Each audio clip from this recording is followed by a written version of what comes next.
going to continue our work with section 5.1, and for that, I want to look at example E here, which is kind of nice because it gives us a chance to practice some of the stuff that we did on Monday when we were talking about different rules for counting. So we're going to take a look at a state's pick 3 lottery game in which you pick 3 digits from 0 to 99 or 0 to 9. And then each of those 3 digits is selected at random.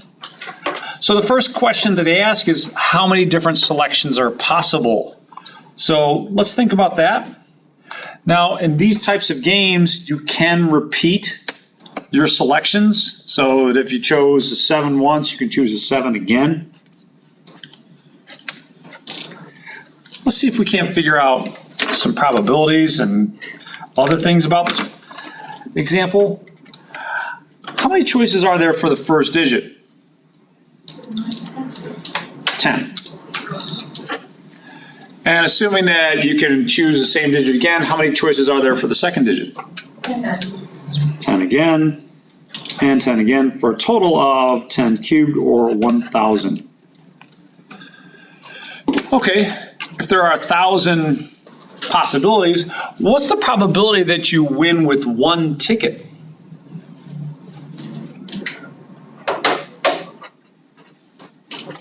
If you have 1 ticket, what's the chance that you're going to win?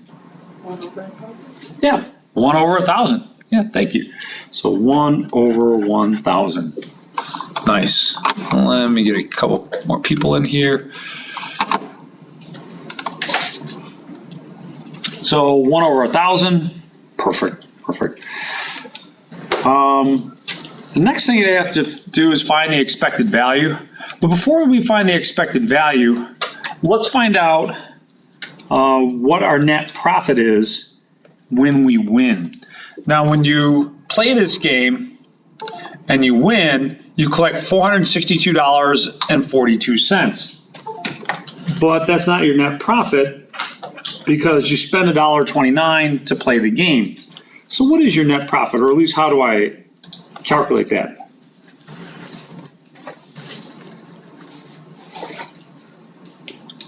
Someone? Tahara, how would I calculate the net profit? It's not a, I don't know. I don't know. Some help, Matthew?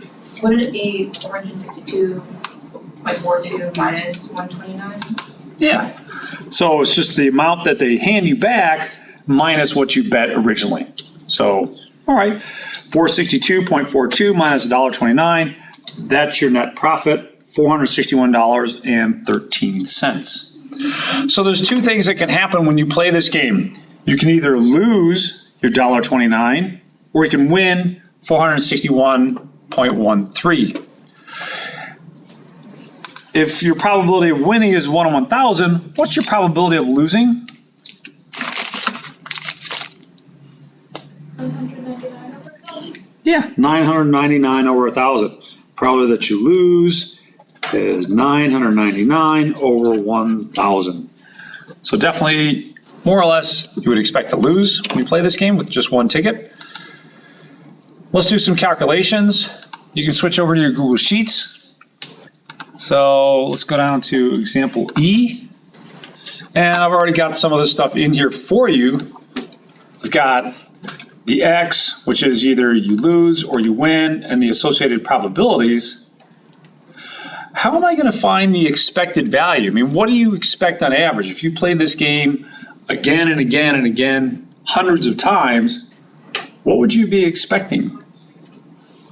Or how would you find the expected value?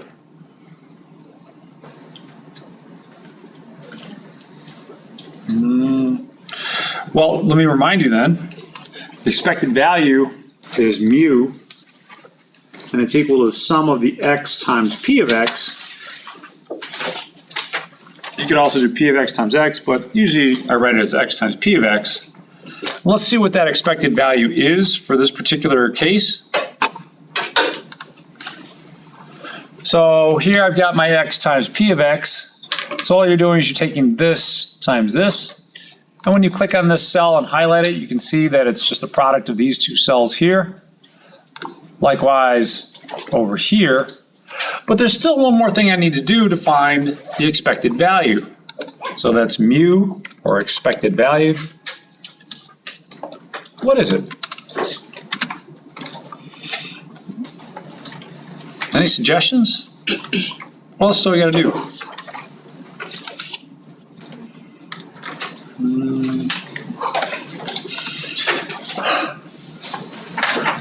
What would that, does anyone remember what this notation means here? It means the sum. And sum means, of course, we got to add up all these products. Now, you can do that just by typing it in a calculator, that's fine, but if you got Google Sheets open, then you might just want to do equals and then sum of those previous two. In fact, it's suggesting just that. So sure, want to do that for me? Actually, I don't want it to C6, I want it to C5. I just want those two cells. So here, I'll click and highlight those, and bam. So the expected value is minus 82 point, or minus 0.827, call it 828.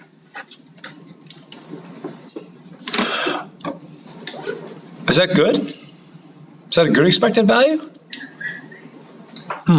What's the negative mean in all this?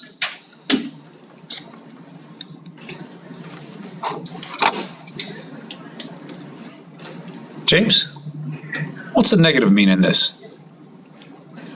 What's the interpretation of the negative for this problem? Well, this is the average, but I could have easily had a positive average. Why am I getting a negative average here? Do I want to play a game like this? No? Why not? It's negative. Because it's negative. What's that mean? Negative is bad. You're expecting to lose money. Yeah, you're expecting to lose money. In fact, if you take a look at this, let's compare this number to this number. So on average, you're going to lose 64% of your bet. That's not good. You're not going to last too long in a game like this, where, you know, about 2 times out of 3, on average, you're going to lose. So not so good. But then, you know, to your point, the negative is bad because you're expecting to lose money. Let's remind ourselves of some more of the work we did the other day, and that would be with example F. Now, one of the things we have to do in example F is apply the range rule of thumb. So that's this part right here.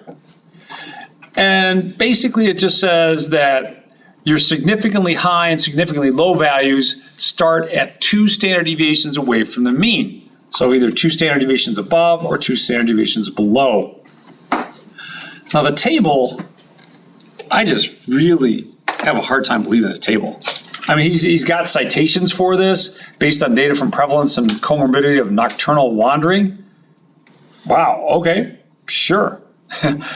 But it talks about the number of sleepwalkers you would get in and amongst a group of 5 people. And so there's a 36% chance that if you had 5 people, that one of them would be a sleepwalker. I find that remarkably high. I don't know. Does anyone else find that like unusually high? Or how about a 30% chance that 2 of them would be sleepwalkers? I don't know anyone that sleepwalks. Anyone? No? Okay. All right, regardless of that, we are going to work with the probabilities. So let's take a look at those probabilities for example F. And I want to calculate the mean. Now, I've already calculated the mean for you. So the mean is just the product of x times p of x, and then you got to add up all those probabilities. So all of those added up should give you 1.48. Then you can take a look at the formulas that I have here. So here or here. When you click on the actual formula, it'll highlight the cells that are part of that formula. So if you wanted to take a look and make sure that everything's as it should be, you can. But here's where the challenge comes in. We're first going to have to calculate the variance. So the variance calculation is a little bit of a pain. Let me remind you what that looks like. So the variance is going to be sigma squared is going to be the sum of p of x times x minus mu squared. But our range rule of thumb is not based on the variance, it's based on the standard deviation. Once I get the variance, how do I get the standard deviation? Take the square root. So sigma is going to be the square root of sigma squared. Or you could also think of it as the square root of all this. Sum of p of x times x minus mu squared. All right, that's fine. Let's see if we can calculate that. Now it's going to start out by calculating the sum of this column. So you're going to have to look through this carefully. All our commands in Google Sheets start out with a equals. Thank you. So equals, what column's got my p of x in it? B. So click the cell for B. And then you need to hit a times, which is your asterisk, parenthesis, x. My x value is in column A. And for this next part, you have to type in the number. Now there's other clever ways around this if you know enough about spreadsheets, Excel, or Google Sheets. But for us in this class, I want to keep it simple. Just type in 1.48 parenthesis raised to the second power. To get that raised to the second power, you're going to hit Shift 6. And so your calculation should look exactly like this. Get the first one right. If you get the first one right, then a lot of times Google's going to say, hey, oh, do you want to do the same thing for the rest of these? Sure. Yeah, do my work for me. No problem there. And you should be getting these two numbers for your variance and your standard deviation. So those two are the ones that we get out of this. If you're not getting that, raise a hand, I'll come walk around. Of course, that's a little harder for my Zoomers, but Zoomers, are you getting that number? Anyone on Zoom, give me a thumbs up if you're getting that number. All right, Hermione, thank you. Appreciate it. Dallas. All right, how about here? My rumors? I have a question not about this. Well, let's finish this and then ask that one. Okay, rumors, Rain, good, Omar? All right, thank you. Let's go back and finish answering these questions then. Find the mean and standard deviation. So the mean was 1.48. So mu was 1.48. And then standard deviation was like 1.03 or 1.01, I think. There we go. So mu was 1.48.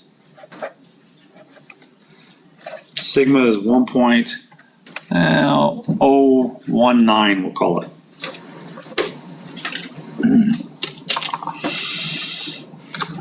So first one down. Range rule of thumb. Use the range rule of thumb to determine whether 4 is significantly high or low, significantly high number of sleepwalkers for the group of 5 adults here. Okay. For that, I want to do 2 standard deviations above and 2 standard deviations below the mean. Now, maybe do yourself a favor. If this is already filled in, delete that and just see if you can't do that calculation yourself.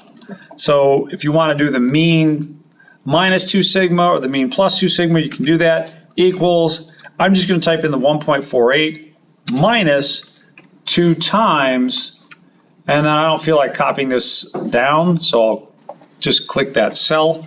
So 1.48 minus 2 times D10. And then I'm going to repeat that calculation, equals 1.48 plus 2 times standard deviation. Okay, so that's my range rule of thumb. Let's see how that plays out when I actually look at what can happen. So let me click back over to here and list out the different events that I can get.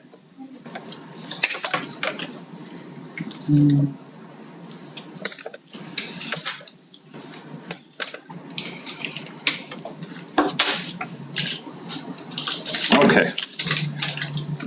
So the number of sleepwalkers we can get out of groups of 5 starts out at 0, 1, 2, 3, 4, 5.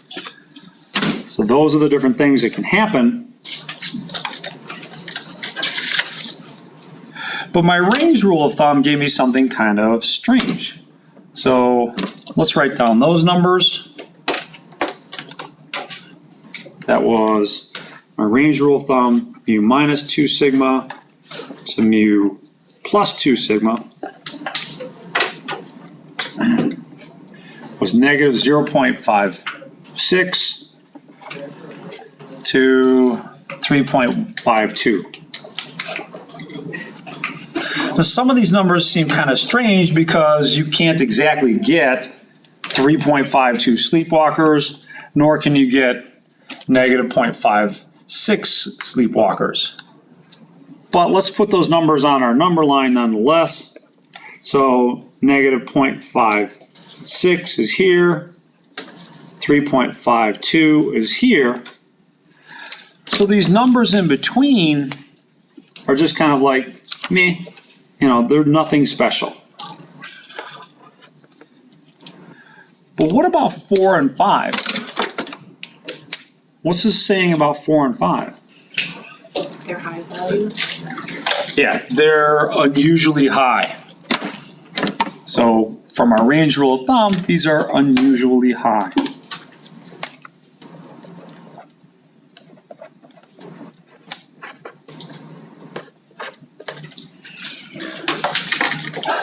So in terms of the problem, it would say that 4 is significantly high, but 3 is not.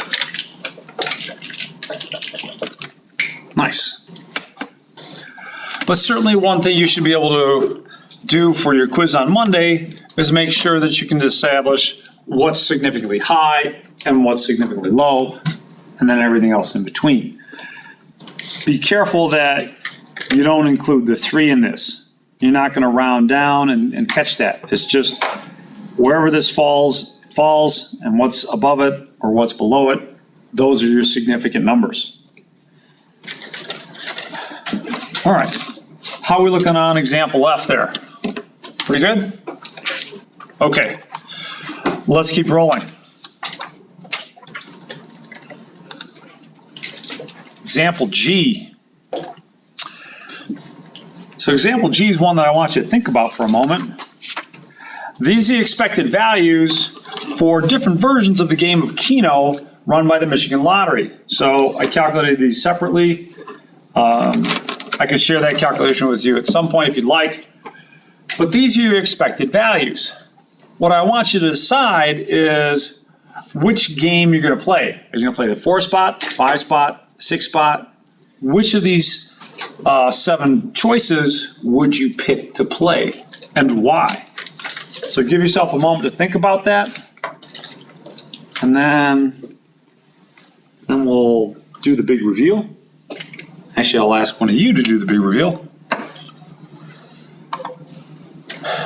Which one of them sounds good? Now, those people at home, you can throw things in the chat. Which one would you want and why? So throw something in there.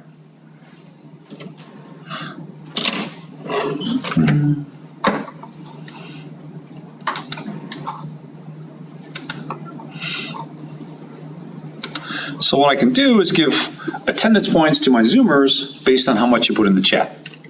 Nothing like a little extortion to get participation up, right? All right, just kidding on that, sort of. In any case, how about my roomers? Which game sounds best to you? What one are you going to play? If you had to spend $1 to play this game, which one are you going to play? Four spot. 4 spot. It's because the expectation is the highest, or basically you expect to lose the least money on average. So definitely it's the 4 spot. So play the 4 spot because the expected loss, or let me just do it this way, expected value is the highest.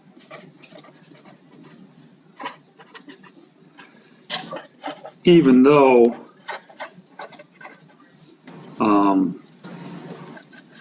it's still an expected loss. There's a big difference in these games, isn't there? I mean, you look at the 4 spot, on average, you're losing less than a dime every time you play this. But on the 10 spot, you're losing over a quarter. That's like 3 times as much of an expected loss. That's a huge difference in terms of, your expected return. I mean, it just kind of goes back to what I was saying the other day. If you are going to gamble, try and learn your games a little bit, because there's a big difference in how much money you can get back, or your expectations, just based on exactly how you play the game. So, whoops, let's undo that. Thank you. All right. Let's take a look at one of these games in particular. So for the 9 spot, this is what you would have to do to calculate the expected value. Let's see if we can't find the range rule of thumb for the expected value. So we'll go to example H on our sheets, or Google Sheets. So click over on the bottom, should be a sheet set up here for you. And again, you want to practice calculating the standard deviation. And then from there, you can also calculate 2 standard deviations above and 2 standard deviations below. So give that a shot. Try and calculate those. I think, if I remember right, you're going to get something around, is it maybe 3? I'm not sure. I don't know, for the standard deviation. But run through that calculation. I'll walk around and try and help people out if you're struggling.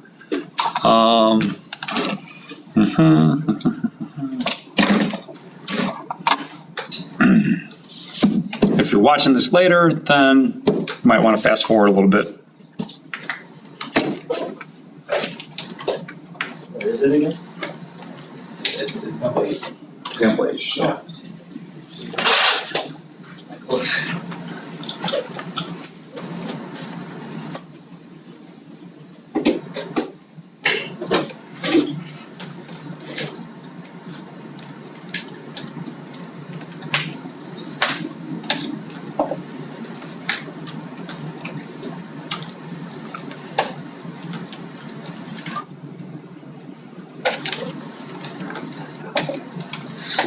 Keyboard, laptop there.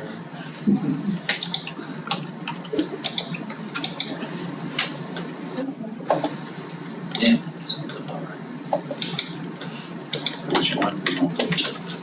One up there, but yeah, that's right. You get level negative there, you could just put it to the positive, but. But that's okay. It's doing the right thing there.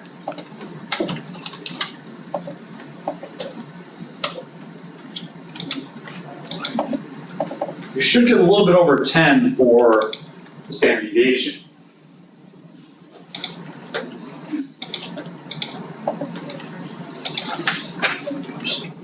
Put a plus instead of 2 minuses, sure.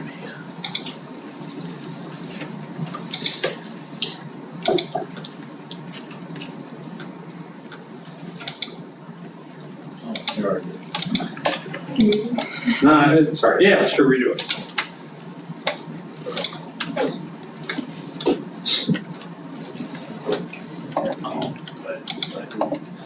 Let me see if I can have that. So you can't cheat here. You can't use This cell. You actually have to type it in. Okay, so People are running into a problem with this. There's a couple little pitfalls that you might run into. So let me go through them. As far as our calculation is concerned, it should be an equal sign, and then P of X, which is in column C, times parenthesis X.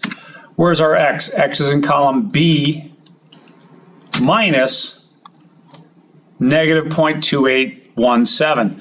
Now you've got a choice. You can type in, negative 2.817. I'll put it in parentheses, negative 0.2817. Oh, you have to type. So you actually have to type the number itself, because if you don't, I'll show you what happens. Then I need another parenthesis. You got to have valence parentheses and then square it. You don't want to hit the square right after that one. So additionally, you could just do, instead of B4 minus a negative, minusing a negative is the same thing as what? Positive. So you could just put plus 0.2817, and that should give you your first cell. Once you get that, copy those down the rest of the way, and it should give you your variance of 10.3189, etc. So great. How do I get the standard deviation then? Square root SQRT. When it recognizes that, hit the tab key, then click this cell. There's your square root. And I've already got two standard deviations pre-programmed. So there's two standard deviations below and two standard deviations above.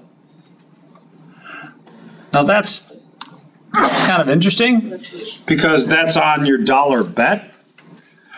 But you can't exactly lose $6.71 on your dollar bet. You can't even lose $5 on your dollar bet. So what are the actual events? What are the values of X that, correspond to this range rule of thumb? Which ones in here can actually happen or are non-significant events?